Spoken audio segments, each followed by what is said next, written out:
বিসিবির নির্বাচনে ঘোলা পানিতে মাছ শিকারে নেমেছেন আমিনুল ইসলাম বুলবুল। গত 2 দিনে যা যা ঘটেছে তা পরিষ্কার বার্তা দিচ্ছে সুষ্ঠু নির্বাচন হওয়ার কোনো সম্ভাবনা নেই।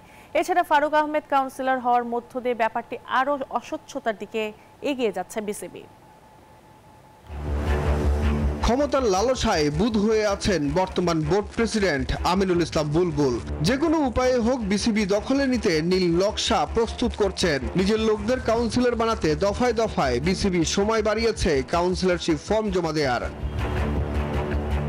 তার ফলেই শেষ পর্যন্ত বিসিবির কাউন্সিলরশিপ ফিরে পেয়েছেন বোর্ড থেকে বিতাড়িত প্রেসিডেন্ট ফারুক আহমেদ। বুলবুলের সাথে জুটি করে বিসিবি দখলের পায়তারায় যুক্ত হয়েছেন ফারুকও। বাছাই করা আলু আর স্পাইসি সিজনিং এ প্রাণ পোটাটা চিপস নাকি বিস্কিট খেয়ে বুঝে নাও। নির্বাচন নিয়ে নাটকের মঞ্চ তৈরি করতে গিয়ে নির্দিষ্ট সময়ে নির্বাচন হওয়া নিয়ে তৈরি হয়েছে শঙ্কা।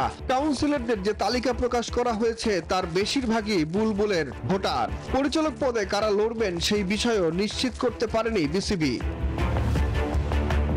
বর্তমান বোর্ড প্রেসিডেন্টের সাথে যেন কেউ যোগাযোগ করতে না পারে সেই কারণে দেশের বেশিরভাগ সাংবাদিকের নাম্বার ব্লক করে রেখেছেন বুলবুল, এমনটাই জানা গেছে গোপন সূত্র থেকে।